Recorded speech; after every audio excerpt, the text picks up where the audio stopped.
시작하겠습니다. 안녕하십니까. 저는 이성민이라고 합니다. 저는 회사 직장 사회생활의 대부분을 펀드 매니저로 일을 했었습니다. 처음에 한투 운영에서 시작을 했고요. 그리고 이제 국민연금에도 있었고 하나 UBS에 있었고 자산운용, 현대자산운용 이런 데 다니면서 계속해서 펀드를 운영을 했었습니다. 자본 시장에서 일을 했었던 것이죠. 그리고 저는 사실 말씀드리자면은 미술이랑은 크게 관련 없는 삶을 살았습니다. 근데 제가 어느 날 이제 투자를 하다 보니까 이 투자라는 게 어느 자산이 있을 때 이걸 어떻게 평가를 할 것이냐 라는 게 어떻게 보면은 우리가 이성적인 생각만 가지고서 숫자만 가지고서 이거를 할 수 없다라는 한계를 느끼게 됐고요. 그리고 이게 극단적인 경우가 예술품이라고 생각을 했었습니다. 그래서 예술품은 진짜로 이게 똑같이 그림을 그려도 이게 값어치가 늘 다른 거고, 그리고 내가 이거를 사람들이 뭘 좋아하는지 이걸 알아야 되는 게 미술품의 투자라고 생각을 했었고요. 그리고 그런 거를 알면은 내가 투자를 하는데 도움이 되지 않을까라고 생각을 해서 미술품에 좀 관심을 갖게 되었었고, 그리고 생각해 보니까 제가 또 중학교 때 미술반을 했었더라고요. 그래가지고 나름 이제 미술반에서 또 선생님한테 칭찬도 많이 받고 이렇게 미술을 했었던 기억도 있고, 그래서 어느 날 미술 시장을 이제 사실 이런 갤러리 이런 데를 갔던 게 아니고 경매하는 데를 갔었습니다. 경매 회사가 상장을 한다고 해서 경매 회사가 지금 우리나라에 두 개가 상장이 되어 있는데 K옥션하고 서울옥션하고 그 회사들이 상장을 할 때 IPO라는 그러니까 처음으로 상장하는 그런 이제 예식을 치르게 되는데 그때 제가 참여했었던 거죠. 거기에 가가지고. 근데 가서 보니까 좀 새로운 세계를 만났었습니다. 그러니까 어떻게 보면은 이런 갤러리에서는 사실 물어보기도 민망하지만 얼마짜리예요 하면은 왠지 속물처럼 보이고 이런데 벽에 맞지 않는 것 같아 보이는데 경매 그 시장에 가보니까 가격표가 다 붙어 있는 겁니다. 저는 이제 금융을 하는 사람이니까 너무 반가운 거예요. 이게 이런 식의 미술 시장도 있구나라는 것을 알게 돼서 그래서 저도 그 미술품을 많이는 못 쓰지만 제 형편상 형편되는 대로 좀 모으고 있는 그런 상황입니다. 비싼 거 아니고 쓰지만 그리고 저는 그냥 제가 보기에 좋은 걸 사요. 제가 보기에. 근데 그렇게 해서 골랐더니 비슷한 게 좀 많고 그런 좀 시장도 있더라고요. 그래서 그런 것들을 좀 고려를 해서 저는 그래도 나한테 맞는 거 이런 걸 좀 잘 고르는 게 중요하다 이렇게 생각을 하고 있습니다. 저도 한 잔 주시겠습니까? 아까 말씀 안 하셨어요. 네, 감사합니다. 그러면은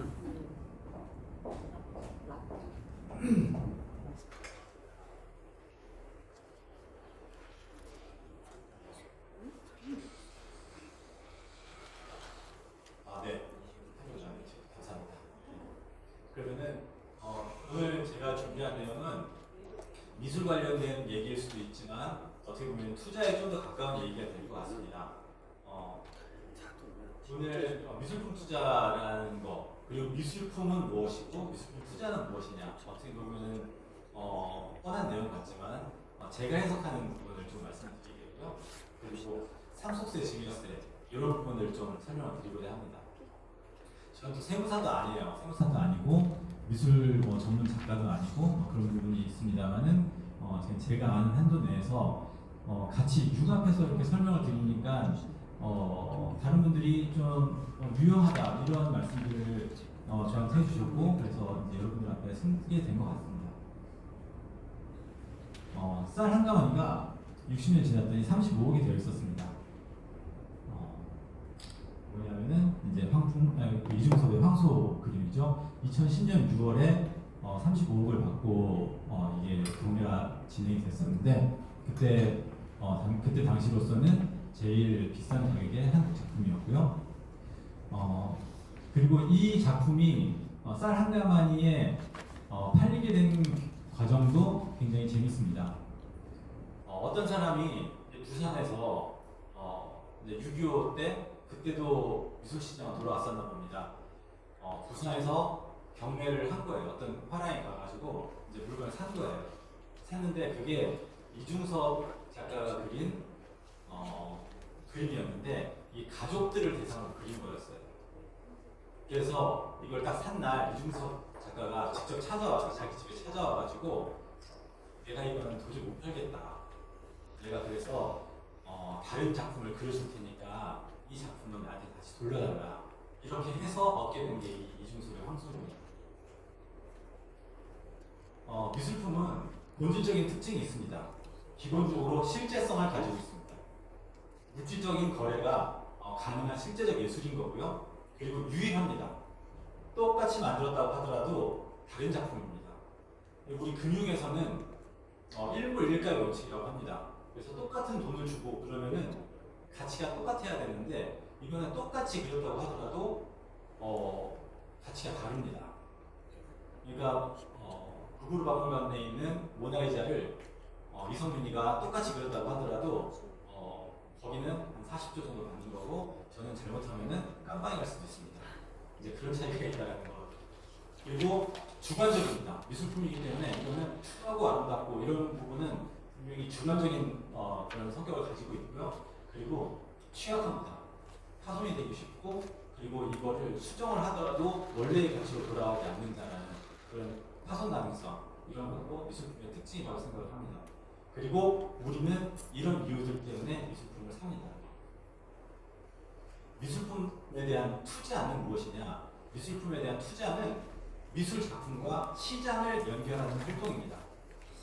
그래서 아까 말씀드린 그런 미술품 이거하고 우리 대중이 공유할 수 있는 그런 시장하고를 연결하는 그런 작품 그런 그 활동인데 그러기 위해서 우리는 제대로 즐기는 게 중요하고요. 느낌으로 좀 작품을 보자 이런 말씀을 좀 드리고 싶고 그리고 똑똑하게 사는 게 중요합니다. 그래서 요즘은 사는 방법들이 굉장히 많이 다양해졌어요. 그런데 요즘 제일 많이 하시는 분들이 화랑 가서 딱 그림을 보면서 얼른 이렇게 뒤로는 휴대폰으로 K옥션이나 이런 데서 거래된 가격을 찾습니다. 근데 그런 것도 어떻게 보면 굉장히 시장이 좀 더 효율적으로 바뀌고 있다. 이런 부분을 반영하는 거 아닌가 이렇게 생각을 하고 있고요. 그리고 정리도 현명하게 하는 게 중요합니다. 그리고 세금 부분 이런 부분들은 어떻게 할지 그리고 미술품 가지고 계신 분들은 대부분 보면은 파는 거를 굉장히 아까워하세요. 자기 자식이라고 생각하는 분들이 굉장히 많습니다.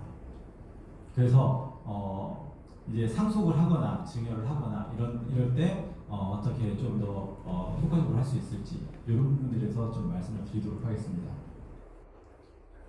일단 미술품 투자는 등기제도가 없습니다. 그 등록 자체가 없습니다. 그래서 취등록세가 없고 그리고 누가 얼마에 샀고 뭐 이런 것들도 기록이 되어 있지 않습니다. 그래서 가지고 있는 게 그냥 인자입니다. 그리고 대리구매, 가면거래, 익명거래가 워낙에 빈번하게 이루어지고 있고요. 부가가치세도 면제가 됩니다. 그러니까 흔적이 남는 거래가 아니기 때문에 그런 거고요. 그리고 단 이제 낙찰 수수료나 위탁 수수료 이런 데에 대해서는 과세를 하고 있고요. 그리고 양도세가 국내 생존 작가는 면제입니다. 양도세도 안 물고요. 그리고 작고한 작가나 해외 작가는 6천만 원 이상은 기타 소득 과세 의무가 있고요. 이게 다 분리과세가 되기 때문에 다른 자산보다 싸게 진행이 된다는 거 말씀드리겠고, 그리고 작고한 작가 이런 해외 6천만 원 이상의 경우에도 한 90% 거의 90% 정도 보시면 될 것 같아요. 필요경비를 인정을 받고 있습니다. 그리고 보유세 당연히 면제가 되겠고요. 누가 가지고 있는지 모르기 때문에 보유세는 당연히 면제가 됩니다. 투자 자산으로의 특징을 좀 살펴보겠는데요. 비교적 안정적입니다. 생각보다. 일단 시세가 어느 정도 안정이 되고 그 궤도에 오르기까지가 좀 시간이 걸려서 그렇지 그렇게 궤도에 오르고 난 다음에는 굉장히 안정적이고요. 여러분들 한번 생각을 해보시기 바랍니다. 총수가 어떤 기업의 총수가 기업 대표이사가 마약을 했다. 그럼 그 회사의 주가는 어떻게 될까요? 네, 굉장히 심각한 하락을 맛보게 될 겁니다. 그런데 어떤 그림이 굉장히 유명한데 이 화가가 마약을 했다. 별 영향이 없습니다. 실제로 뭐 앤디 워홀, 뭐 바스키아 이런 사람들은 완전히 마약쟁이였고요. 그리고 기타 굉장히 많은 사람들, 뭐 파바트 하시는 이런 분들은 뭐 약간 환각 상태에서도 많이들 하시고 뭐 이제 그렇게 하시는 것 같아요. 근데 전혀 영향이 없습니다. 오히려 뭐 가격은 더 유명해질수록 더 올라가는 그런 경향이 있고요. 그런데 이제 사석원 작가라는 분은 성추행 사건이 있었습니다. 근데 이 경우에는 가격이 10분의 1로 지금 떨어져 있는 상태고요. 그래가지고 추천하시는 분들은 사석원 그림을 추천하시는 분들도 있습니다. 그게 예술작품이랑은 상관이 없기 때문에 이거는 가격이 더 올라갈 것으로 봐야 된다. 그런 분들이 대표적으로 예를 드는 게 이제 로댕이라던가 이제 피카소라던가 뭐 워낙 그 여자들을 많이 건드렸던 그런 분들 작품이 미술시장에서는 크게 영향이 없다는 그런 근거를 들고 있는데 저는 좀 시대가 바뀌지 않았나 이렇게 생각을 합니다. 그리고 가끔 이제 재팟이라고 하죠. 이제 대박이 나기도 합니다. 아까 보여드렸던 이중섭 황소 그리고 푸사마 야유이 호박 그림 아시죠? 호박 그림 이 부분은 최근 10년에 한 30배 이상 오른 것 같아요. 네, 그리고 김한기 전면점화 이게 한국 단색화의 시작이라고 얘기들을 하고 있는데 그게 2016년에 64억 정도의 낙찰이 되었습니다. 근데 3년 정도 흐른 뒤에 크기도 크게 차이가 안 나고 비법도 거의 비슷한데 우주라는 작품이 이제 136억 원에 낙찰이 됐죠. 그러면은 저 전면점화 저것도 가격이 100억 이상은 올랐다 이렇게 봐야 될 것 같습니다. 근데 예술품 투자하실 때 조심해야 되는 거는 호가 갭이 워낙 큽니다. 이제 내가 사자 그리고 내가 팔자 이 가격이 워낙 차이가 큰 거예요. 그래서 그런 거는 그러니까 적정한 가격이 없다라고 미술품 가격은 적정한 가격이 없다라고 얘기를 하는데 이제 그거는 호가 차이가 크기 때문에 그렇게 얘기를 하는 거고요. 적정한 가치는 어느 정도 시장에서 형성이 되고 있는 것 같습니다. 그리고 사기 가능성이 굉장히 높다. 그래서 항상 조심해야 된다. 이렇게 M 갤러리나 이런 믿을만한 데서 이제 코로나 때 MZ 세대들이 할 게 없으니까 예술품 시장에 뛰어들기 시작했습니다. 그러면서 미술품 시장에 좀 이상한 변화들이 생겼어요. 옛날에는 진짜로 그림이 좀 좋고 그러면은 가격도 뭐 크게 많이 비싸지 않고 그러면은 그런 거를 좀 가져가서 집에다 걸어놓고 이런 문화가 있었는데 굉장히 투자의 관점이 많이 들어와 있는 것 같습니다. 그래서 블루칩 작가 작품을 선호합니다. 뭐 이유환 뭐 이런 분들, 예, 김한기, 이유환 뭐 이런 분들의 작품을 더 쪼만하고 더 뭐 이렇게 그 어떻게 보면은 좀 가치라는 표현은 좀 뭐하지만 기존에 대접을 많이 못 받았던 그런 작품들도 그러니까 이름이 중요해진 그런 시대가 된 거죠. 그래서 판화 가격도 굉장히 많이 오르고 있습니다. 옛날에 판화는 한 200만 원, 300만 원이면 어지간한 제가 거의 다 샀었거든요. 근데 지금 1000만 원 넘어가는 판화 작품들이 굉장히 많습니다. 그리고 매매가 굉장히 활발해졌고요. 그리고 온라인 마켓이 활성화되고 있는 그런 상황으로 지금 지속이 되고 있다. 그래서 저는 이게 거품인지 아닌지는 모르겠습니다. 이게 계속 추세가 이어질지 아니면 이게 거품이라서 거품 언젠가는 꺼지게 되는 그런 거품일지 그건 모르겠습니다만은 가치를 찾아내려는 노력은 예전보다는 더 많이 중요해졌다 이렇게 저는 보고 있습니다. 우리가 예술품을 아까 밑에서 여러 작품들 보셨는데 그냥 보고 우리가 잊어버리는 건 아닌 것 같습니다. 우리가 어떤 인상적인 작품들은 머릿속에 남아서 이거를 내 삶 속에 녹여내는 게 그게 우리 인간인 것 같아요. 그리고 그게 예술을 바라보는 바람직한 자세라고 저는 생각을 합니다. 이 그림은 이거는 이제 그림이 아니고 캔버스거든요. 캔버스를 칼로 찢은 겁니다. 왼쪽 칼로 예리하게. 그래가지고 어떻게 보면은 안쪽 세상과 바깥 세상을 연결하는 그런 구멍을 낸다. 이런 식으로 좀 해석을 하는 그런 그림인데 루치오 폰타나라는 작가가 그린 거고요. 딱 이걸 보고 뺏겼다라고 얘기는 하지 않지만 많은 사람들이 그렇게 생각을 하는 작품이 있습니다. 크리스 뱅글이 피아트 쿠페라는 모델의 차인데요. 예, 많은 사람들이 이렇게 생각을 하고 있습니다. 저 모델이 폰타나의 그 캔버스, 찢어진 캔버스를 보고서 이 디자인을 하지 않았을까라고 생각을 하고 있습니다. 크리스 뱅글이 누구냐면요, 피아트에서 이 디자인 가지고서 BMW로 갑니다. 거기서 수석 디자이너를 하고요, 삼성그룹에서 또 초빙을 해가지고 삼성그룹에서 오랫동안 또 일을 하셨던 그런 분입니다. 크리스 뱅글.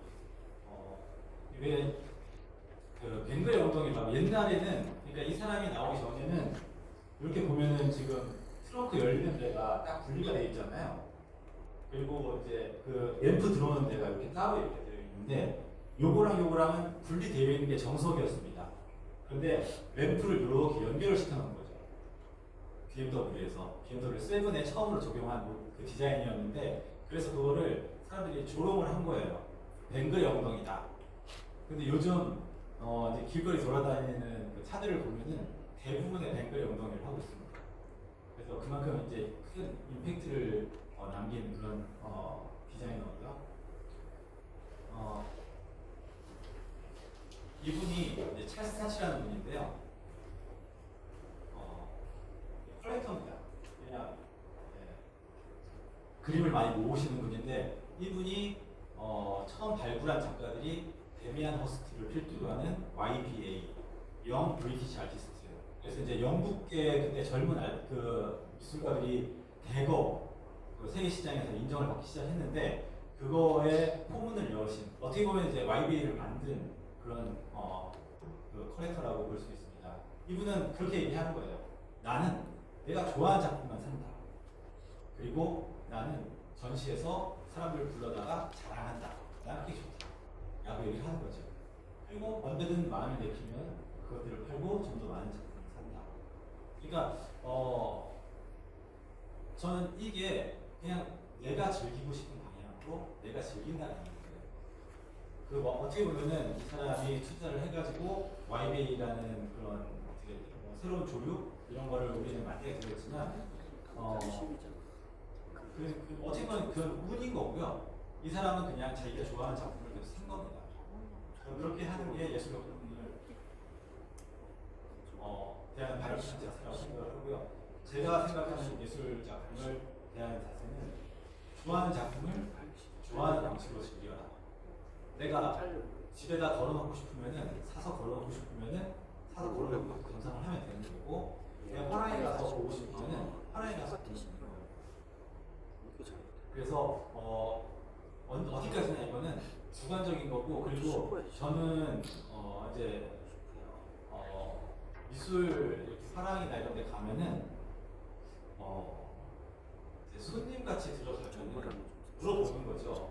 어떤 작품 좋아하시냐, 어떤 작품 추천해 드릴까요? 그렇게 하는데 저는 내가 나를 알아야지 그에 대한 정확한 추천이 가능하다고 생각합니다. 그렇기 때문에 남들이 추천하는 작품을 사가지고 그렇게 만족스러운 경우는 많이 못 본 것 같아요. 자기가 원하는 작품을 자기가 샀을 때 그때 만족을 느끼지 않을까 이렇게 생각합니다. 미술품 시장에 대해서 잠깐 짤막하게 리뷰를 해보겠습니다. 보통 이건 어디나 다 통용되는 말인데 1차 시장, 2차 시장 이렇게 구분을 합니다. 1차는 발행시장이라고 하고요, 2차는 유통시장이라고 합니다.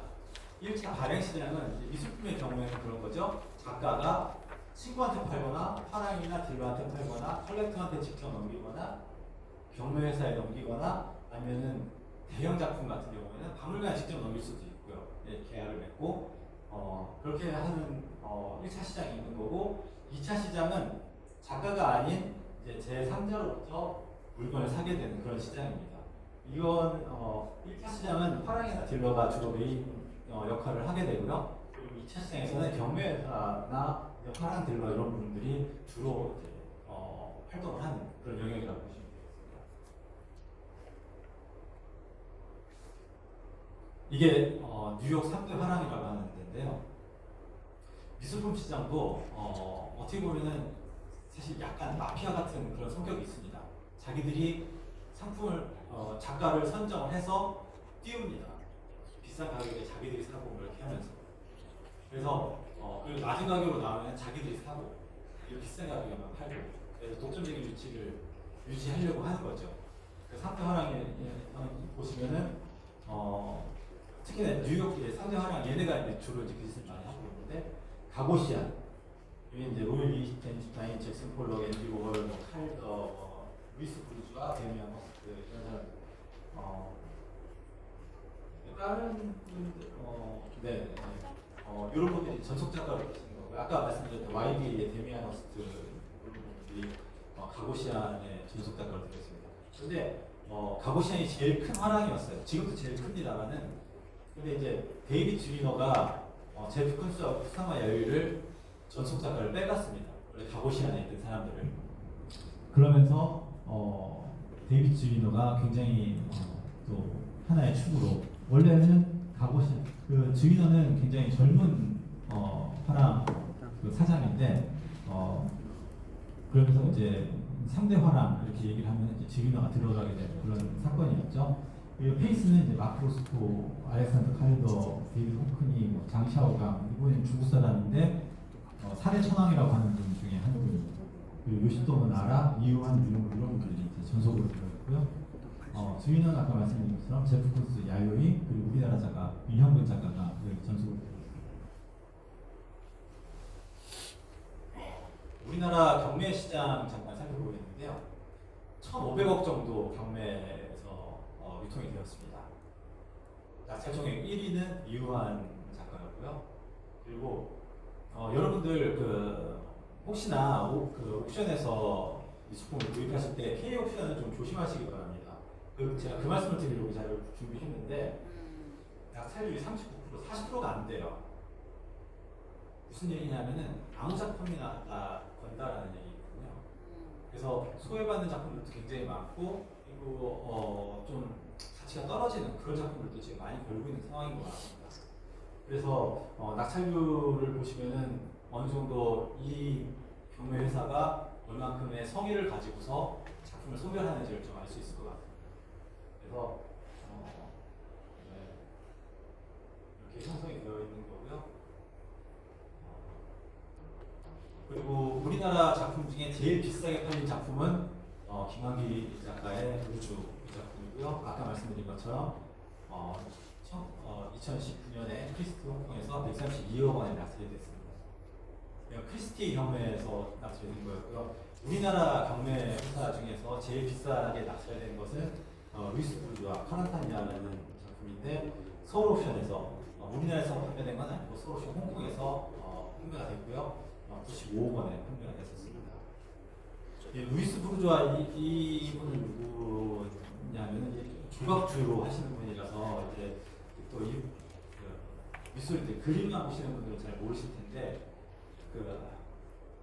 일본 롭pongi hills 가면은 큰 거미 공상이 있거든요. 안 가보셨나요? 거기 가보면 굉장히 큰 거미 동상이 이렇게 있습니다. 이게 이제 엄마의 사랑 이런 거를 표현하는 루이스 브루즈의 마망이라는 작품입니다. 그래서 이제 조각 이쪽에서는 굉장히 유명하신 분인데 서울 옥션이 그분 작품을 여러 개를 한꺼번에 좀 유치를 했었어요. 그래서 그때 굉장히 서울 옥션에서 장사도 잘했었고 이제 그랬을 때였죠. 그리고 보시면은 이제 주요 미술품이 거래되는 시장이 이제 비엔날레, 아트페어 이런 것들이 있는데 베이스 비엔날레 저는 최근에 어떤 흐름 저는 이제 음악이라든가 이런 쪽 투자를 하니까 그런 걸 많이 보게 되는데 비엔날레 이런 거는 좀 많이 챙겨보는 편입니다. 근데 올해 베이스 비엔날레가 모든 곳의 이방인들이라는 주제로 이거를 열었어요. 근데 모든 곳의 이방인들이라는 게 어떻게 보면 이제 미술 작품이라는 게 우리의 어떤 과거의 기억을 회상할 수 있고 이 어떤 추억을 담고 있으면은 굉장히 좋은 미술 작품으로 좀 인정을 받을 수 있다고 생각을 하는데 그런 것 같습니다. 우리 동네에도 저런 애 있었어. 우리 동네에도 좀 이방인이 있었어. 이제 그런 것들을 회상할 수 있는 그런 계기가 됐었던 것 같고요. 그리고 이미 이제 우리 사회는 그런 거에 대한 개방성을 가져야 된다라는 것을 좀 시사하고 있다라고 생각을 합니다. 그래서 그러니까 우리도 뭐 우리나라 안에서 미술 활동하는 외국인들, 제3세계 사람들, 미국 사람들 이런 사람들 이제 들어오기 시작하고요. 그리고 얼마 전에 저쪽에서 김승별님이 주최하신 또 가봤더니 중국 분이 또 화가로 우리나라에서 활동하고 계시더라고요. 그런 것도 어떻게 보면 이런 주제에 맞는 그런 저 굉장히 좀 참신한 그런 시도였다고 생각을 합니다. 그리고 아트페어, 아트 바젤, 프리즈 아트페어, 유러피언 파인 아트, 아트 바젤, 마이애미 이런 데들 아모리시 이런 거 굉장히 유명하고 그런 것들에서도 어떤 그 모티브를 얻을 수 있다고 생각을 하고요. 저는 다른 것들도 좀 많이 봅니다. 예술품 말고 제가 보는 것은 프리츠커상을 많이 보는데 프리츠커상은 뭐냐면은 그 건축가들한테 주는 상이에요. 건축가들한테 주는 상인데 프리츠커 가문이 뭐 하는 사람들이냐면은 하얏트 그룹을 오너입니다. 그러니까 하얏트 호텔을 전 세계에 있는 하얏트 호텔에서 핸들링하는 그 예술 작품이 한두 개가 아니잖아요. 아마 제가 그냥 막연하게 생각할 때는 조단이 된다라고 생각을 하거든요. 그리고 실제로 이런 그 기획 같은 거, 화랑 같은 거 이런 것도 많이 그 아트페어 같은 것도 직접적으로 관여를 하고 있고요. 그래서 이런 사람들이 어떤 관점으로 세상을 보는지 굉장히 중요하다고 생각을 하고 있고요. 2022년에 케레가 아프리카인 최초로 프리츠커상을 받았습니다. 이 사람은 뭐 하는 사람이냐면은 굉장히 오지 사람이에요. 아프리카 중에서도 완전 깡촌 사람인데 전기도 안 들어오는 이런 데 사는 사람인데 독일로 유학을 가가지고 와가지고 진흙으로 집을 지은 거죠.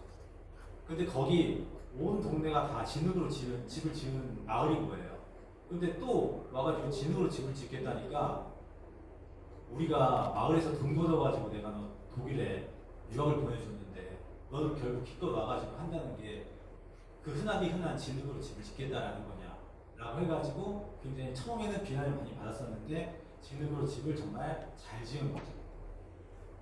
그래서 어떻게 보면은 아프리카 이쪽에서 새로운 건축의 방향을 제시를 했던 그런 기념비적인 사건이 그 케레의 작업이었고요. 그거 가지고 이제 프리츠커상까지 받은 거죠. 그리고 데이비드 치퍼필드 이 사람은 누구냐면은 우리나라 그 용산 가시면은 아모레 퍼시픽 그 본사 건물이 있습니다. 그 건물 설계했던 사람이고요.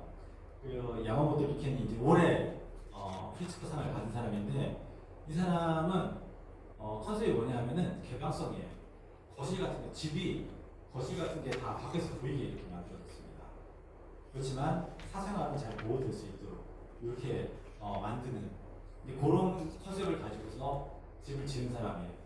그러니까 저는 프리츠커, 그러니까 하얏트 호텔을 가지고 있는 프리츠커 이쪽 가문이 생각하는 아름다운 예술이라는 것은 이제는 같이 할 수 있어야 되고 우리 주변에서 찾을 수 있어야 되고 개방을 해야 된다. 개방성을 가지고 있는 것이어야 한다라는 컨셉을 나름 제시를 하고 있는 거라고 생각을 합니다. 그리고 이번에 혹시 올림픽 전야제 보시면서 좀 이슈가 됐던 게 있어요. 최후의 만찬 그거를 패러디했다. 근데 약간 신성을 모독했다. 이런 얘기들을 했는데 저는 모독한 거 맞다라고 생각을 합니다. 그 사람들은 그거 의도하지 않았다라고 얘기를 했는데 맨날 밥만 먹고 그것만 하는 사람들이 몰랐을 리는 없는 거고요. 당연히 알고서 했는데 어떻게 보면은 이방인으로서 나를 볼 때 나도 이방인이라는 거죠. 내가 가지고 있는 신념체계, 종교라든가 이런 거는 단순한 이방인들의 문화로 볼 수 있다는 거죠. 저는 그거를 역설했다라고 생각을 합니다. 그래서 저는 이런 그 굵직굵직한 이벤트에 있어서 그들이 얘기하고자 하는 거, 그리고 어떤 그 예술계라던가 이런 쪽에서 그러니까 의견을 리드하고 있는 그런 사람들의 입장은 좀 주의 있게 들여다보면은 투자하는 데 좀 도움이 되지 않을까 이렇게 생각을 하고 있습니다. 이거는 좀 재미가 없는 부분이 될 건데요. 이유한 작가는 없고 김한기 작가는 있습니다. 이유한 작가 이거 선으로부터라는 작품이고 김한기 작가의 작품인데 이유한 작가는 살아계신 거예요. 이분은 양도세가 없습니다. 김한기 작가는 돌아가신 거예요. 그래서 양도세가 있습니다. 이 부분은 넘어가기도 하고요. 개인 컬렉터들 같은 경우에는 이제 그 세무 이슈가 이제 기타 소득으로 잡히는 거죠. 기타 소득으로 잡혀가지고 기타 소득세 20%를 내야 되는데 종합소득 금액에 안 들어갑니다.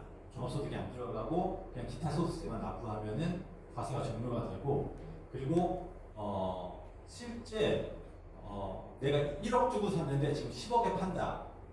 그래도 한 90% 아니 9억 정도는 필요 경비로 인정을 받을 수가 있습니다. 그래서 한 1억 정도에 대해서만 세금을 낸다. 이렇게 보시면 되고요. 그리고 내가 만약에 9억 9천에 샀는데 10억에 팔았다. 그러면은 1,000만 원 정도만 거기에 대해서만 세금을 과세를 하면 됩니다. 그냥 유리한 대로 하시면 된다. 라는 거고 여기 보시면은 소가 월등품 양도를 발생한 소득은 무조건 불과세 하도록 되어 있습니다.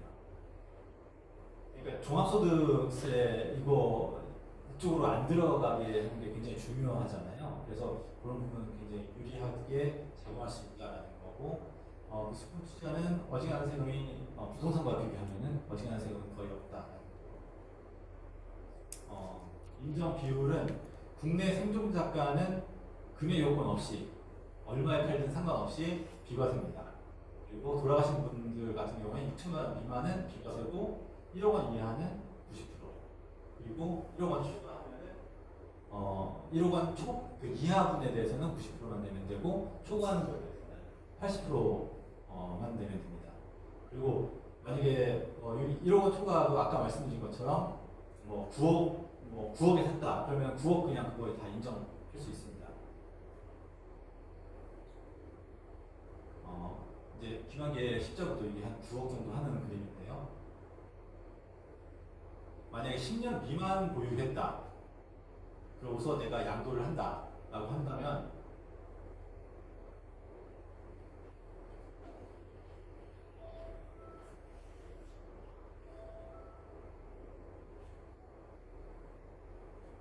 어 8억 9천 중에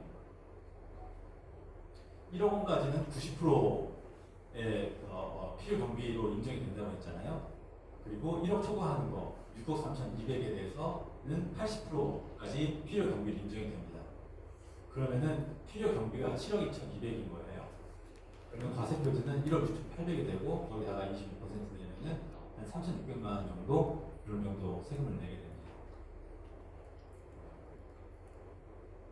일단 맨 처음부터 김한기 돌아가신 작가잖아요. 네, 그래서 그리고 구입 시기는 5년밖에 안 됐으니까 10년이 안 됐고 양도가액은 6천만 원 이상, 1억 원 이상 이렇게 된다. 이제 이런 카테고리를 가지고서 이제 계산을 하시면 됩니다.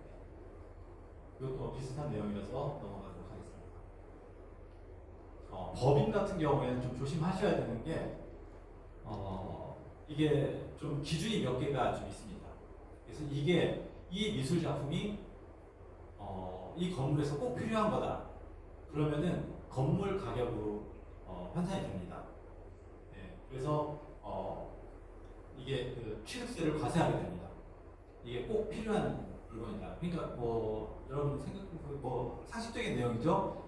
굉장히 그 주춧돌 이런 거를 이거는 예술 작품이라고 해가지고 세금 안 내고 뭐 이제 가져오거나 이렇게 하면은 좀 애매하잖아요. 그래서 이런 것들, 그러니까 이 건물에서 꼭 필요한 거다 이런 거는 세금을 내도록 되어 있고, 그리고 내가 미술 그림을 갖다가 사장실에다가 이렇게 딱 걸어놓고 나만 본다. 이거는 세금을 내셔야 됩니다. 필요 경비로 그 업무 무관 자산으로 이게 분리가 돼가지고 좀 분류가 돼가지고 이 부분은 세금을 내야 되는 거고요. 그런데 그 복도나 이런 데다 걸어놓는 거는 이제 업무에 유관한 자산으로 이렇게 인정이 됩니다. 그래서 그런 거는 그러니까 이제 세금 부분에서 좀 혜택을 볼 수 있는 부분이 있는 거죠. 그리고 상속세 부분은 이제 이거는 미술품이랑 직접적인 연관은 없는데 예, 이 부분은 이제 넘어가도록 하겠습니다.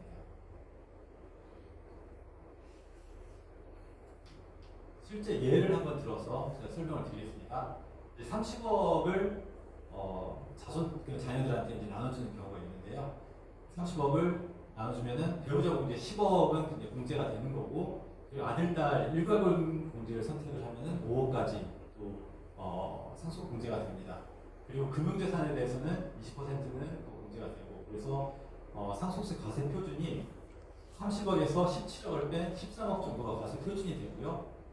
그리고 상속세는 10억 초과하면은 10억 초과분에 대해서 40%가 과세가 됐고, 10억까지 부신세는 2억 4천. 그래서 한 5억 4천을 내야 되는데 맞나요? 아니구나. 네, 죄송합니다. 예, 10억 초과분에 대해서는 40%가 돼서 1억 2천이죠. 3억에 40% 해서 1억 2천이 되고, 그리고 이제 10억까지 부진세, 그러니까 10억 넘는 거에 대해서만 40%는 되니까요. 그래서 10억까지 2억 4천, 그리고 10억 넘는 거에 대해서 40%. 그래서 1억 2천하고 2억 4천에서 3억 6천이 되는데, 이거를 아내가 있고 자녀가 둘이 있다. 그러면은 이거를 상속세하고 증여세는 개념이, 상속세는 그러니까 돌아가시는 분이 내는 세금이라고 보시면 될 것 같아요. 증여세는 받는 사람이 내야 되는 세금인데, 상속세는 그러니까 통 털어서 얼마를 그냥 딱 내면 되는 겁니다. 그래서 상속세는 그냥 엄마가 혼자 내도 되고, 셋이서 골고루 나눠서 이렇게 1억 2천씩 골고루 나눠서 내도 되고, 엄마 혼자 내도 되는 그런 세금인 거죠. 그래서 엄마 혼자 내게 되면은 엄마는 6억 4천을 받게 되고, 아들하고 딸은 10억씩 그냥 그대로 받게 되는 거죠. 근데 이게 왜 중요하냐면, 엄마의 경우에 이제 충분히 이제 쓰실 게 있고, 그러면은 이걸 그대로 그냥 넘기면 되거든요. 어차피 다시 자녀들한테 상속을 해야 된다. 그러면은 굳이 엄마가 8억 8천을 받는 것보다 엄마가 6억 4천을 받으면서 상속을 미리 해버리는 그런 효과가 있는 거죠. 그러니까 요거는 이제 부모님이랑 자녀들이랑 좀 대화가 좀 잘 되고 하면은 이제 이런 방법도 가능하다라는 거고요. 이것도 뭐 똑같은 얘기입니다. 그러니까 상속을 엄마가 배우자한테 그냥 배우자가 전체적으로 다 상속세를 내고, 나머지는 이제 자녀들한테 주는 그런 방법이 장기적으로 보면 좀 유리할 수 있다, 이제 이런 말씀을 드리려고 표를 만든 거고요. 이제 김학의 귀로 이런 작품 같은 경우에는 20억에서 30억 정도 추정되는 작품이고, 증여세 부분 잠깐 보겠습니다. 증여세는 증여세 인적국제가 배우자는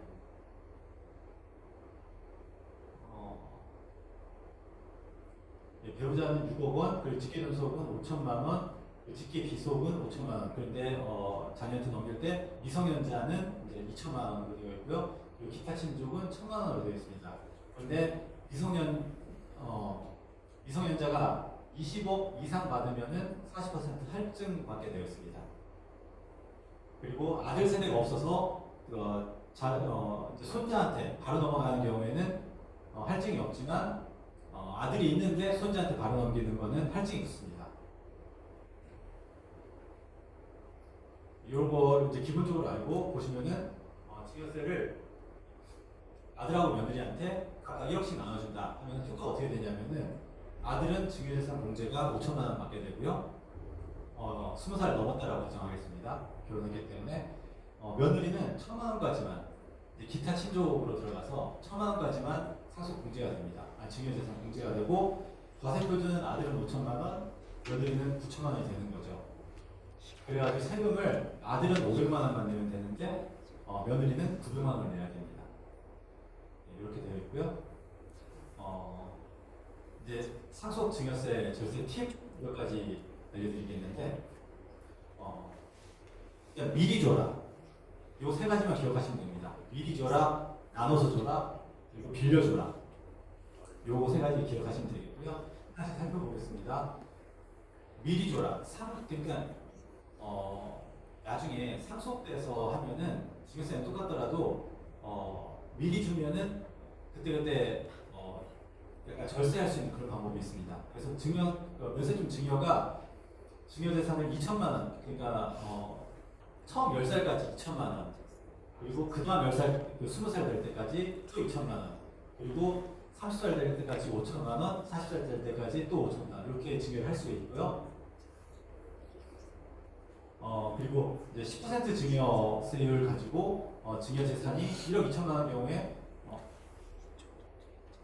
1,000만 원, 또 이제 1억까지 이제 10% 증여세율로 증여를 할 수가 있습니다. 이런 걸 활용하시면 되는데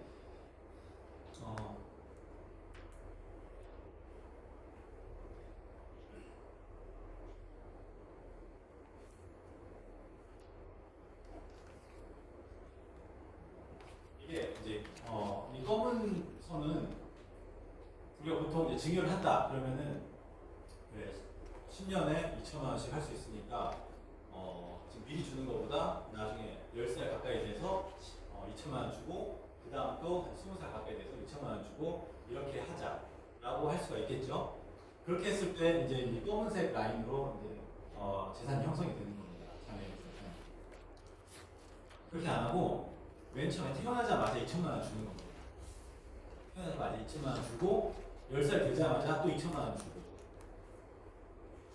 그렇게 하면은 이게 복리로 투자가 된다. 만약에 한 5% 정도로 투자를 한다. 그러면은 한 8천만 원 이상 이런 정도 재산이 형성이 되는 거죠. 똑같이 4천만 원을 줬지만 복리효과 때문에 이게 한 9천만 원, 8천만 원 이상 이렇게 된다라는 거. 그래서 한 5천만 원, 한 3천만 원 이상 차이가 나게 된다라는 그런 말씀이고요. 이게 그런데 굉장히 결정적일 때가 있습니다. 특히나 이제 청약 같은 거 들어갈 때 재산 증빙을 해야 되잖아요. 근데 한 1억 정도 가지고 있는 사람이랑 없는 사람이랑은 이게 청약을 할 수 있냐 없냐 그 굉장히 결정적인 차이가 될 수 있기 때문에 이 차이는 작지 않은 차이다. 그리고 내가 조금 더 과감하게 1,000만 원 세금 내더라도 1억 2천을 미리 주겠다. 그래서 태어나자마자 1억 2천 증여하는 겁니다. 그럼 1억 1천 가지고서 계속해서 이제 복리율 늘어나겠죠. 그리고 10살 되자마자 또 1억 2천, 1,000만 원 세금 내고 이렇게 하면은 2억 4천을 증여를 하게 되는 건데요. 2억 4천 증여하게 되면은 거의 5억 가까이 이렇게 복리로 투자가 되면은 이 정도의 결과로 이어집니다. 그럼 요거는 진짜로 뭔가 재산을 형성하면서 20대에 시작하게 될 수 있겠죠. 그러면은 부모가 아무것도 준비되지 않은 부모 밑에서 자란 자녀하고 이렇게 준비된 자녀하고는 시작전부터가 굉장히 많이 차이가 난다. 이렇게 말씀을 드릴 수 있을 것 같습니다. 그리고 아까 말씀드린 것처럼 배우자가 최대한 상속공제 받고 그 다음에 자녀들의 세금을 저희 부담하는 거죠. 그러고서 넘겨주는 거죠. 그런 방법이 있고요.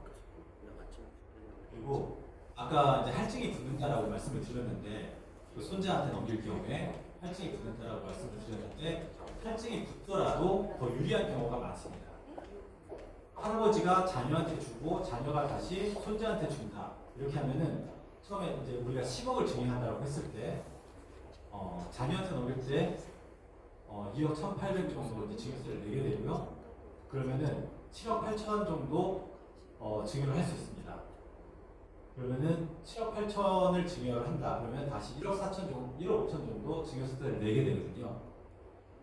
그러니까 근데 직접 할아버지가 손자한테 할증 붙여서 증여를 한다. 그러면은 한 3억도 안 되는 수준으로 이제 증여세를 내고서 10억을 넘길 수가 있는 거죠. 그래서 이게 그 직행증여가 유리할 때가 많다라는 말씀을 좀 드리고 싶고요. 그리고 나눠줘라. 아까 제가 팁 3가지 미리 줘라, 나눠줘라, 빌려줘라 이거 말씀드렸잖아요. 이제 나눠줘라 보겠습니다. 할아버지가 살아 계시는 거예요. 할아버지가 살아 계시면서 부모한테도 주고 그리고 남편한테도 주고 아내한테도 주고 자녀한테도 주고 그리고 부모가 또 이렇게 아들한테 이렇게 준다. 이렇게 하면은 여기까지는 그냥 세금 한 푼도 안 내고 증여를 할 수 있는 겁니다. 그래서 이제 이런 방법을 택하는 이제 나눠주는 이런 전략을 쓸 수 있다는 말씀을 드리고요. 그리고 빌려줘라 이 부분은 좀 잘 모르시는 분들이 많은 것 같아요. 증여재산 가액을 우리가 대출금액 곱하기 4.6% 그리고 실제 지급한 이자 상당액을 거기서 빼준 만큼 그게 1,000만 원을 넘지 않으면은 이거는 증여가 아닌 걸로 봅니다. 증여세 안 내도 돼요. 원칙적으로. 근데 요거를 너무 타이트하게 그렇게 하고 하다가 이거는 실질적으로 증여 아니냐라고 이제 얘기를 하면은 이거는 좀 걸릴 수가 있습니다. 그래서 이거 할 때는 좀 조심하셔야 되는데 예를 들어서 2억 1,700만 원을 4.6% 곱하면은 이제 1,000만 원이 안 되잖아요. 990만 원이잖아요. 이거는 원칙적으로 1,000만 원 안 되니까 비과세입니다. 이 정도 빌려주는 거예요. 2억 1,700만 원까지 빌려주는 거예요. 자녀들한테. 그런데 예를 들어서 연 0.2% 그러니까 뭐 한 달에 몇십만 원 뭐 이런 정도라도 지급을 하는 게 안전합니다. 국세청에서 이게 만약 문제가 됐을 경우에는 또 걸면 걸리기 때문에 약간이라도 이자를 지급을 하는 게 저는 안전하다라고 보고 그렇게 보내주고 있습니다. 만약에 3억 원을 내가 뭔가 쓸 일이 있어가지고 부모님한테 3억 원을 빌렸다. 그러면은 4.6% 곱하면은 1,380만 원 나오잖아요. 이자를 380만 원만 넘게 내면은 괜찮습니다. 증여가 아닌 걸로 증여세를 안 내도 됩니다. 근데 주의할 점은 차용증을 꼭 작성을 하셔야 돼요. 그리고 차용 기간은 5년 이내로 하시는 게 좀 안전하다. 근데 뭐 7, 8년 했다 하더라도 뭐 별일은 못 봤습니다. 제 주변에도 보면은 제가 이거를 굉장히 오래전부터 이런 방법은 주변 사람들한테 말을 하고 다녀가지고 했는데 한 7, 8년 됐는데도 뭐 그래야지 갚았는데도 뭐 별로 얘기 안 하다가 이런 제가 피드백을 받은 적이 있었기 때문에 하지만 되도록이면 한 5년 이내로 하는 게 안전하다는 말씀을 드리겠고요. 기타 이제 상속재산 일부를 금융재산으로 남겨놓으면은 상속재 재원으로 마련하기 좀 용이하다 이런 말씀을 추가적으로 드리고 싶습니다. 상속세 증여세에는 아까 말씀드린 것처럼 3가지 기억하시면 되는데 미리 줘라, 나눠줘라, 빌려줘라 이렇게 기억하시면 됩니다.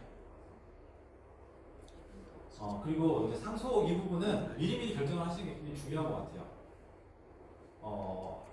그러니까 그렇게 말씀하시는 건 옛날 분들형에 그렇게 말씀하시는 분들이 많아요. 나 죽으면 니네 알아서 해. 근데 니네 알아서 못합니다. 법원이 알아서 하게 됩니다. 내가 알아서 하지 않으면은 법원이 알아서 하게 되지 자식들이 이런 거 고려해가지고 이렇게 결정을 못 하게 되거든요. 그러니까 미리 결정을 하는 게 좋다는 말씀을 드리고요. 여기 계신 분들이 저보다 훨씬 미술에 대해서는 더 많이 알고 계실 것 같아서 말씀드리기 좀 쑥스럽긴 한데, 네. 우리나라 지금 MZ들이 주로 보는 작가들입니다. 이제 단색화, 우리나라 이제 단색화 김한기로부터 이어지는 이 단색화 계열에서 보시면은 이제 박소구 작년에 돌아가셨죠. 박소구 화백, 그리고 이완 화백.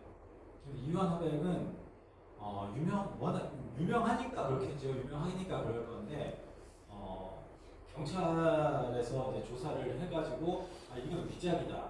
범인들까지 다 누가 만들었고 이거까지 다 위작이다라고 해서 발표가 난 거를 이거 내가 그린 거 맞다라고 얘기를 해가지고 약간 구설수에 올랐던 적이 있으신 분이거든요. 이게 그 그림입니다. 단색화 하시는 분은 이제 정상화, 하종현, 윤형근 이런 분들 계시고요. 그리고 그래피티화가 아까 제가 그 마약쟁이라고 했었던 이제 바스키아 그림. 저 왕관 그려져 있으면 이제 바스키아입니다. 그리고 키스 헤링은 약간 이런 식의 그림을 그리시는 그런 분이고요. 그리고 이제 뱅시라는 사람은 약간 이 반전 메시지 뭐 이런 거를 좀 많이 담고 있는 분이에요. 그래가지고 이스라엘 통곡의 벽 거기다가 이제 여자애가 풍선 들고 있는 거 그런 거 막 벽화 그리고 도망가고 이런 사람인데 굉장히 그 높은 몸값을 자랑하고 있는 그런 사람입니다. 그리고 이제 빅3입니다. 현대 제일 비싼 작가 3명. 데미안 허스트, 제프 쿤스, 데이비드 호크니. 이제 데이비드 호크니가 잠깐 1등 했었다가 이제 바로 이제 다른 분들이 더 비싼 거 만들고 해가지고 이제 뒤집어진 거죠. 그래서 우리나라에는 데이비드 호크니 이거 좋아하시는 분들 많은 것 같아요. 그 이거니 컬렉션에도 있었고, 이제 우리나라 사람들도 굉장히 많이 좋아하는 그런. 그리고 팝아트는 앤디 워홀. 앤디 워홀이 아까 그 장미셀 바스키아를 발굴을 해냈죠. 그래가지고 둘이서 굉장히 친하게 지내고, 그리고 그 가보시안 거기서 이제 소개해주고 이제 그렇게 해가지고 일가를 이루게 되는 그런 사이였고요. 리히텐슈타인 이런 건 이제 팝아트로 유명하고, 일본도 굉장히 팝아트로 굉장히 강세를 보이고 있습니다. 이게 다카시 무라카미 그죠 굉장히 인상적인 저런 그림으로 유명하고요. 수사마 야유이는 이제 할머니이신데 실제로 물건들이 저렇게 보인다고 그래요.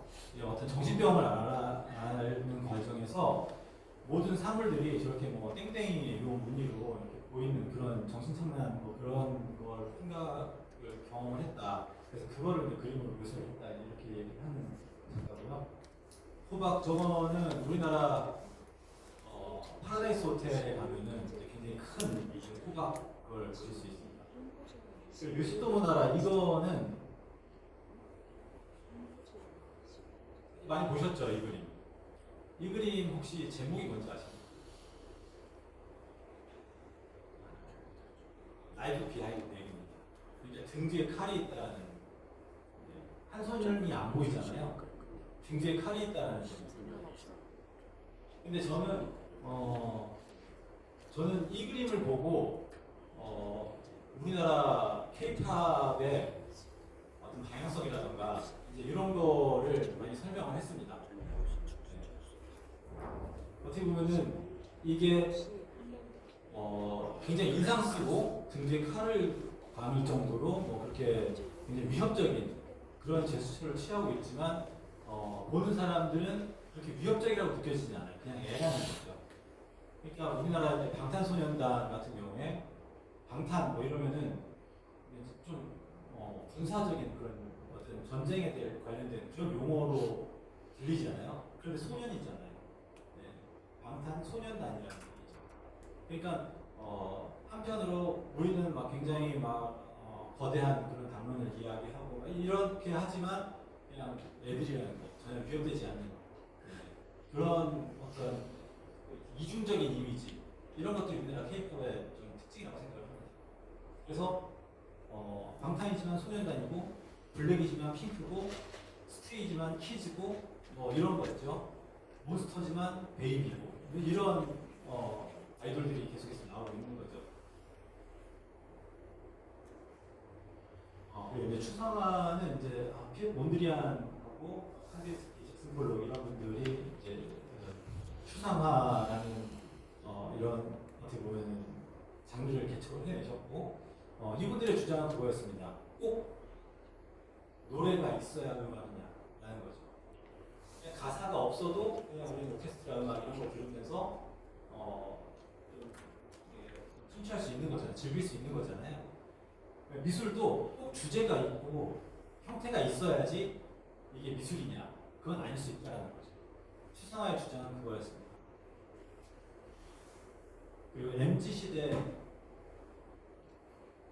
MZ 빅3라고 하면은 보통 문영태, 우구건, 김선우 요 세 분을 얘기합니다. 우구건 이분 작품도 굉장히 재밌죠. 이게 영어가 굉장히 시그니처인 그런 이런 작가인데 우구건 같은 경우에는 그 전에도 유명했습니다. 유명했고 집안이 워낙 부자고 그리고 여기서 유학도 오래 하셨고 그래가지고 그쪽 취향에도 굉장히 많은 그런 작품을 계속해서 하시는 분인데 그 집사부일체에서 손예진 집을 방문을 한 겁니다. 손예진 집에 이게 있었던 거예요. 우건작의 작품. 그러면서 이제 말 그대로 이제 떡상을 하기 시작했던 그런 작가였고요.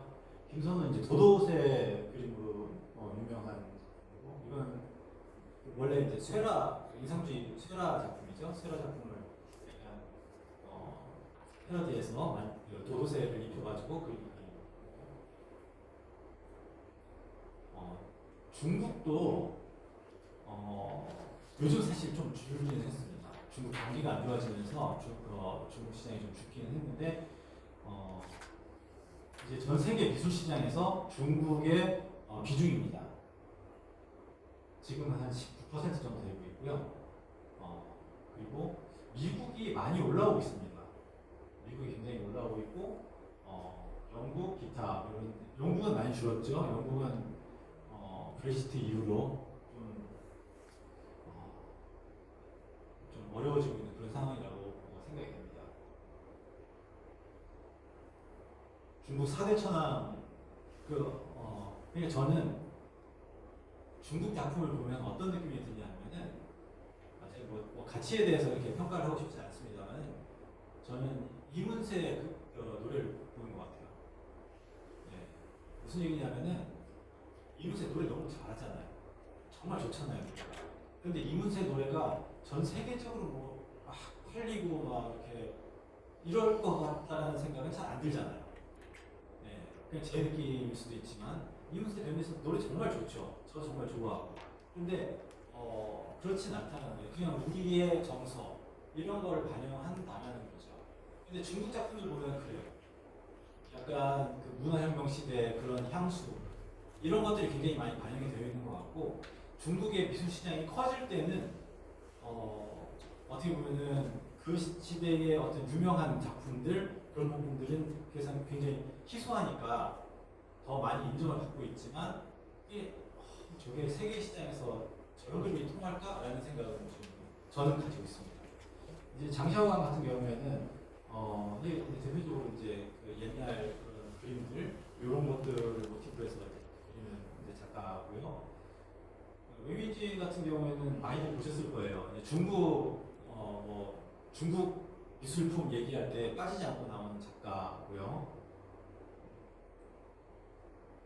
그리고 황유지 같은 경우에는 이분은 중국에서 굉장히 부잣집 출신입니다. 그래서 이제 공산당 그쪽 집안 출신이고 그래서 돈도 많고 그래서 약간 자화상 같은 거를 많이 그리고 있는 그런 작가이고요.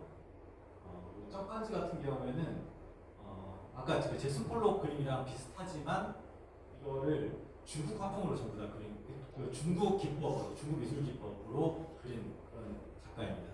그래서 이런 중국 4대 천왕 이런 정도는 좀 주의 깊게 봐야 되는 그런 작가라고 생각을 하고요. 저는 미술품은 이거라고 생각을 합니다. 가치를 결정하는 것은 실험 정신하고 작품성 그리고 우연성입니다. 이렇게 네. 오늘 제가 드린 말씀은 여기까지고요. 경청해 주셔서 감사합니다. 혹시 뭐 질문 사항이나 그리고 아까 상속세 이 부분은 오늘 주제랑은 좀 거리가 있는 것 같아서 좀 짧게 설명을 드렸었는데 혹시라도 추가적으로 뭐 궁금하신 부분이 있으면은 전화 스별링을 통해서 저한테 연락주시면은 제가 상속세니까 도와드릴 수 있는 부분을 도와드리도록 하겠습니다. 감사합니다.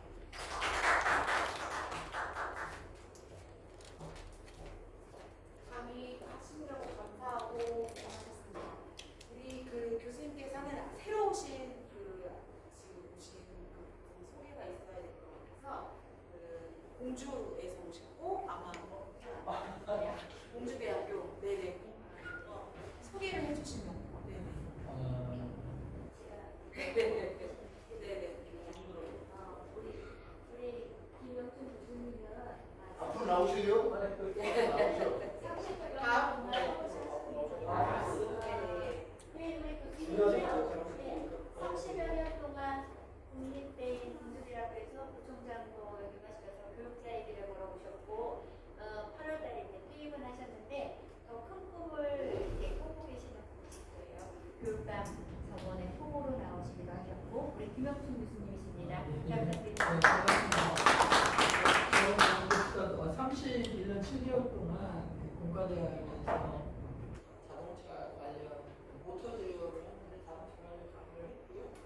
사실 여기 사장님 계시지만 멜보이라는 커피숍이 눈에 띄어서 한번 들렸는데 커피가 너무 맛있더라고요. 제가 이제 호주 아들레이드에 3년 살아서 멜본 어쩌다 놀러를 갔었는데 멜본 왜 이름을 줬을까? 그랬더니 멜본 문화 다녀오시다고 하더라고요. 그래서 커피도 마시고 제가 이제 같이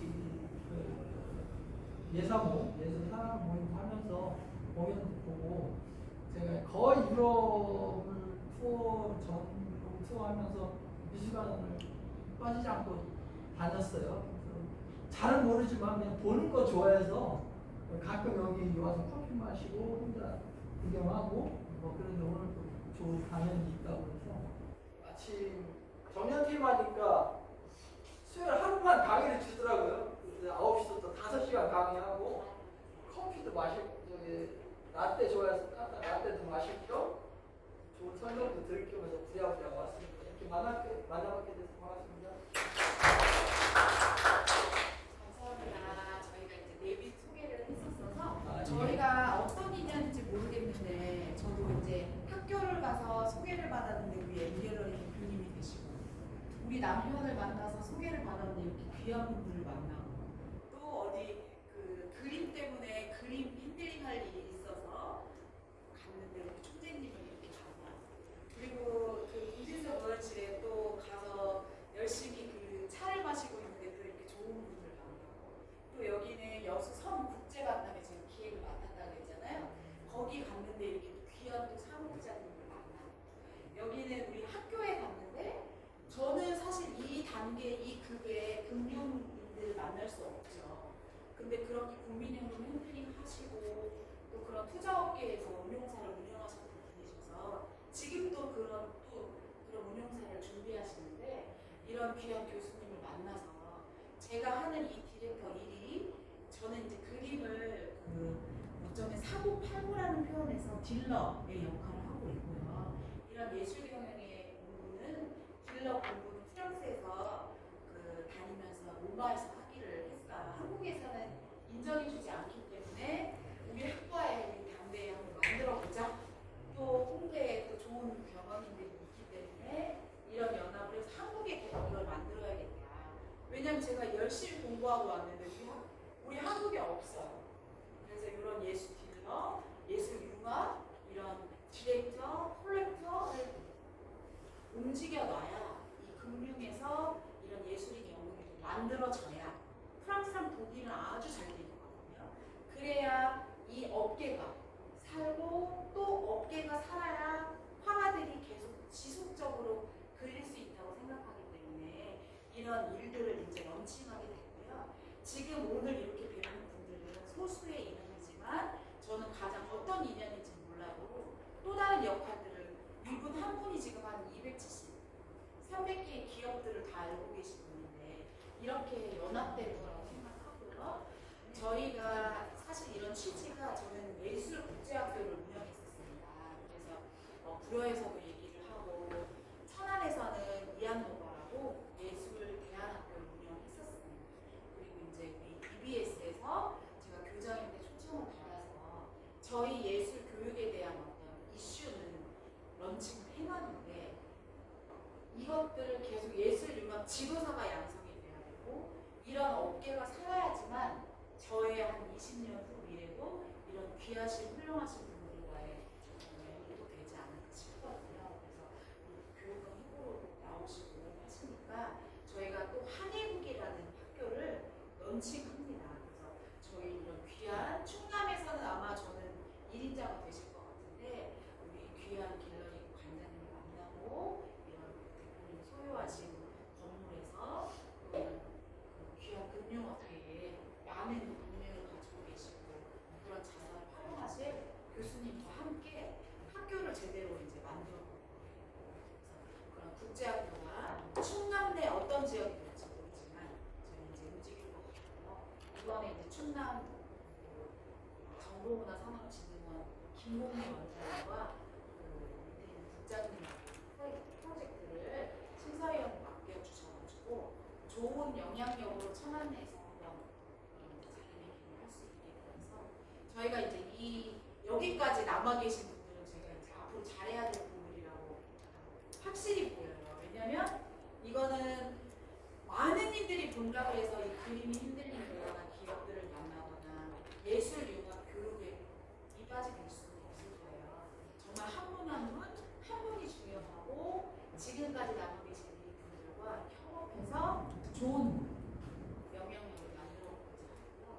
지금 서로 그 영향 나누시면서 이제 마지막으로 합니다. 그리고 밑에 더 설명이 필요하신 분들 제가 한 번 더 요약을 하는데 2층에 전시실이 있죠. 아까 공연도 하고 했지만 2층에서 제가 이 그림에 대해서 좀 공부하고 여기 관장님께 설명 듣고 그 하나하나의 느낌들을 한번 하는 시간만 한 20분 정도 가지면 될 것 같습니다.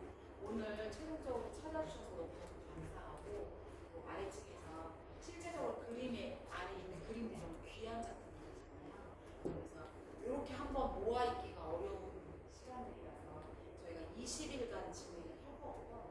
25일 날 지금 최종적으로 7시에 지금 낮이라서 많은 기업인들이 못 오셨어요. 그래서 25일 7시에 요 기획대로 다시 한번 진행할 예정이에요. 또 우리 교수님 강의를 초청할 수 있을지 모르겠지만 그날 그동안 연락하고 싶으셨던 분들 소개해 주시면 좋겠고 저희는 그림을 파는 목적은 아니에요. 왜냐면 이 그림들은 이미 또 이번에 딜링된 그림들이 또 많이 있고 그래서 그런 부분에서 좋은 그림을 많이 보여드리고 싶은 그런 의미가 있습니다. 너무너무나 감사하고 제가 이제 앞으로 잘할 일만 남았죠? 한 번 신경 써서 제가 책임감 있게 우리 예술 것들을 좀 문화를 알리고 이어가도록 하겠습니다. 우리 이런 제 취지를 가진 저를 우리 M 대표님께서 다 만들어 주셨어요. 장소. 여기 왜냐면 공간에 원래 다 전시가 있었습니다. 근데 앞으로 당기고 뒤로 밀고 해서 이 20일을 지금 만들어 주시고